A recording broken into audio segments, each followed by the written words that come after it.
हे all, कैसे हो आप और क्या चल रहा है। आई होप कि आप लोग ठीक होगे और बहुत अच्छे से पढ़ाई कर रहे होगे और मेरी प्रीवियस वीडियोस भी देख रहे होगे। तो आज की वीडियो में हम फिज़ियोथेरेपी और फिज़ियोथेरेपिस्ट की डेफिनीशन पढ़ने जा रहे हैं। ये बहुत इम्पॉर्टेंट है कि आपको फिज़ियोथेरेपी और फिज़ियोथेरेपिस्ट की डेफिनीशन आना चाहिए अगर आप एक टीपीटी स्टूडेंट हो, specially in the first year. जब आपका नया नया एडमिशन हो रहा होता है तो उस टाइम पे क्या होता है कि जो भी आपसे मिलता है वो आपका कोर्स पूछेगा और कोर्स के बाद आपसे उसकी डेफिनीशन और उसके बारे में ज़रूर पूछेगा। तो आपको फिज़ियोथेरेपी कोर्स, उस फिज़ियोथेरेपी की डेफिनीशन और फिज़ियोथेरेपिस्ट की डेफिनीशन, फिज़ियोथेरेपिस्ट का रोल क्या क्या होता है और फिज़ियोथेरेपी की क्या क्या ब्रांचेज होती, इस बारे में नॉलेज अच्छे से होनी चाहिए। मैंने प्रीवियस भी एक वीडियो बना रखा है जिसमें मैंने फिज़ियोथेरेपी क्या होती है इस बारे में समझाने की कोशिश की है। आप वो वीडियो भी जाके देख सकते हो।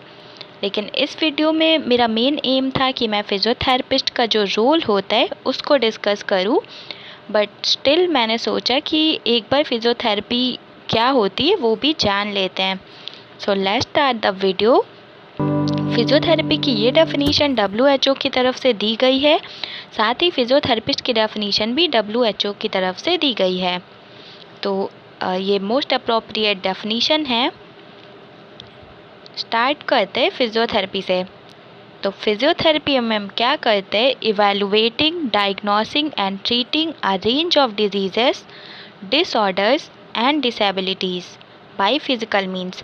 यानी कि इसमें हम बहुत सारी जो डिसऑर्डर्स हैं, डिजीज़ेस हैं, डिसेबिलिटीज़ हैं, यानी कि जो बीमारियां हैं और जो शारीरिक रूप से जो बच्चे पैदाइशी तौर पे थोड़ा सा डिसेबल्ड होते हैं, हैंडीकैप चाइल्ड्स होते हैं, या फिर बाद में किसी एक्सीडेंट की वजह से या किसी बॉडी पार्ट को काटना पड़ गया, तो वो सब जो डिसेबिलिटीज़ होती हैं, किसी को पैरालिसिस हो गया, तो ये सारी डिसेबिलिटीज़ में हम क्या हमारा रोल है वो हम डिस्कस करने जा रहे हैं।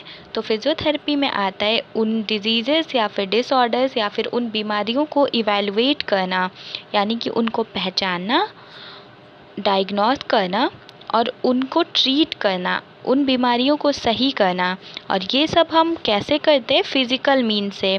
फ़िज़िकल मीन्स का मतलब कि बिना दवाओं के सिर्फ हम लोग फ़िज़िकली उनको ट्रीट करते हैं, बहुत सारी अलग अलग टेक्निक्स का यूज़ करके। Physiotherapy helps restore movements when someone is injured और इलनेस और डेबिलिटी। फिज़ियोथेरेपी क्या करती है, जो कुछ लोग होते हैं जिनका मूवमेंट चला जाता है, फॉर एग्ज़ाम्पल हम यहाँ पे बात करेंगे पैरालिसिस के पेशेंट की, जिनको लकवा मार गया है, तो उनका क्या होता है कि मूवमेंट चला जाता है। तो ऐसे पर्सन्स में हम उनका मूवमेंट वापस लाने में हेल्प करते हैं। जो उनके हाथ पैर काम करना बंद कर देते हैं, हम लोग क्या करते हैं, उनको फिज़ियोथेरेपी प्रोवाइड करते हैं और इसके बाद उनका मूवमेंट काफ़ी हद तक वापस आ जाता है। इसी तरह से कुछ कुछ बहुत सारी बीमारियां होती हैं, कुछ कुछ कंडीशंस में फ़िज़ियोथेरेपी बहुत इम्पॉर्टेंट होती है, वो अभी हम आगे पता करेंगे।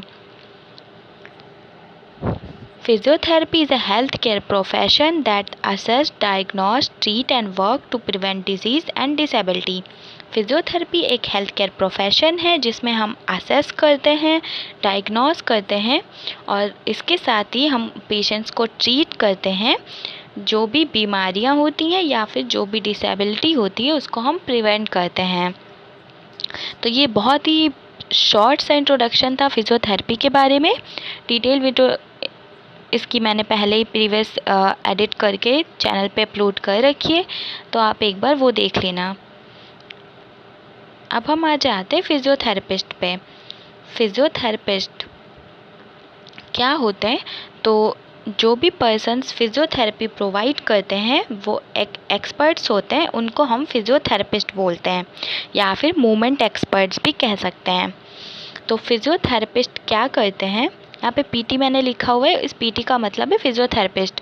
Physiotherapist assess, plan and implement rehabilitative programs. यानी कि फिज़ियोथेरेपिस्ट आपके लिए प्लान बनाते हैं। पहले तो आपकी बीमारियों को असेस करते हैं, चीज़ों को, उसके बाद प्लान करते हैं और उसके बाद एक रिहैबिलिटेटिव प्रोग्राम बनाते हैं और उसको इम्प्लीमेंट करते हैं that improve or restore human motor functions, maximize movement ability, relieve pain syndromes and treat or prevent physical challenges associated with injuries, diseases और other impairments। तो क्या होता है इसमें कि हम लोग जो ह्यूमन मोटर फंक्शंस है, जैसे कि आप अपना हाथ उठा ले रहे हो, आप चल ले रहे हो, ये सब आपके मोटर फंक्शंस हैं। आप अपना हाथ मोड़ पा रहे हो, सीधा कर पा रहे हो।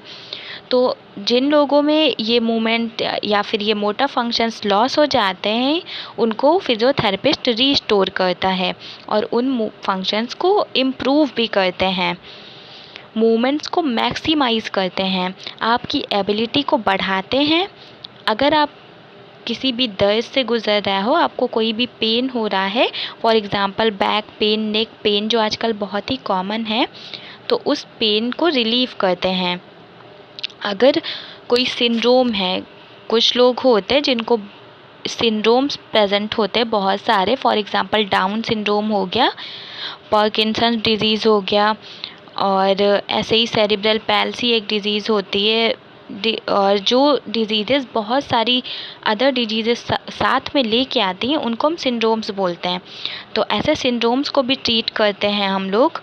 And prevent physical challenges associated with injuries. जो स्पोर्ट्स पर्सन होते हैं, उनको बहुत सारी इंजरीज़ होने का चांस होता है, तो उनको हम ऐसी ट्रिक्स और टेक्निक्स सिखाते हैं जिससे कि वो इंजरीज़ को प्रिवेंट कर सकें, किसी भी डिज़ीज़ को प्रिवेंट कर सकें, और अदर इम्पेयरमेंट जो इंजरी या फिर स्पोर्ट्स रिलेटेड इम्पेयरमेंट्स होते हैं, उनसे बचा सकें। They apply a broad range of physical therapies such as movement, ultrasound, heating, laser and other techniques। वो बहुत सारी फिज़िकल थेरेपीज़ का यूज़ करते हैं। उनके पास बहुत सारी ब्रॉड रेंज होती है अलग अलग थेरेपीज़ की। इसमें से कुछ एग्जांपल्स लिखे हुए हैं। फॉर एग्जांपल मूवमेंट, बहुत सारी मूवमेंट टेक्निक्स का यूज़ करके बहुत सारी एक्सरसाइजेस जो होती हैं, एक एक्सरसाइज थेरेपी होती है, उसका यूज़ करके हम लोग ऐसे कंडीशंस को ट्रीट करते हैं। अल्ट्रासाउंड एक टाइप का मसाज बोल दीजिए आप उसे, तो एक मशीन होता है जिसके थ्रू हम अल्ट्रासाउंड थेरेपी अप्लाई करते हैं, जो टिश्यू हीलिंग में बहुत ही हेल्पफुल होती है। हम लोग हीट थेरेपी अप्लाई करते हैं, कोल्ड थेरेपी अप्लाई करते हैं, लेज़र थेरेपी अप्लाई करते हैं, एंड साथ ही बहुत सारी अदर टेक्निक्स का भी यूज़ करते हैं। They may develop and implement programs for screening and prevention of common physical ailments and disorders। वो क्या करते हैं, बहुत सारे प्लान्स बनाएंगे। आपको फ़िज़िकल थेरेपी में क्या होता है कि एक रिहैबिलिटेटिव प्रोग्राम होता है। ये कोई 1 या 2 दिन की चीज़ नहीं है। इसमें फिज़ियोथेरेपिस्ट जो होते हैं, वो आपके लिए रिहैबिलिटेटिव प्रोग्राम्स को डिज़ाइन करते हैं, आपके लिए गोल्स बनाते हैं for screening and prevention of common physical elements and disorders. जो भी कॉमन डिसऑर्डर्स हैं, जो भी कॉमन आपको फ़िज़िकल प्रॉब्लम्स हो रही हैं, उनको ट्रीट करने के लिए उनके पास एक पूरा गोल होता है, एक लॉन्ग टर्म प्रोग्राम होता है, जिसमें वो डिसाइड करते हैं कि कब कौन सी थेरेपी देनी है, कब कौन सी चीज़ का यूज़ करके आपको कैसे पेन ख़त्म करना है, आपको कैसे रिलीफ दिलाना है। थोड़ी सी हिस्ट्री की अगर हम बात करें तो फिज़ियोथेरेपी स्टार्ट हुई थी। फिज़ियोथेरेपी को सबसे पहले इंट्रोड्यूस किया था हिप्पोक्रेट्स एंड गैलेनस ने 460 BC में। ये अराउंड 460 BC के टाइम की बात है, जब हिप्पोक्रेट्स एंड गैलेनस अंकल को फिज़ियोथेरेपी के बारे में पता चला था और उन्होंने इसे वर्ल्ड से इंट्रोड्यूस किया था। सो मैं यहाँ वीडियो बना रही हूँ और बाहर बारिश हो रही है, बहुत अच्छा लग रहा है। सॉरी, थोड़ा अलग ट्रैक पे चला गया, पर स्टिल कोई नहीं। तो जो मॉडर्न फिज़ियोथेरेपी की शुरुआत हुई थी, वो ग्रेट ब्रिटेन से हुई थी, और ये वर्ल्ड वॉर सेकंड के टाइम की बात है कि जब वर्ल्ड वॉर सेकंड हुआ था, तो उस टाइम पे काफ़ी सारे जो सैनिक थे उनको चोट लगा था, और उसमें से काफ़ी सारे लोग हैंडीकैप्ड हो गए थे। तो उसी टाइम पे फिज़ियोथेरेपी की शुरुआत हुई थी।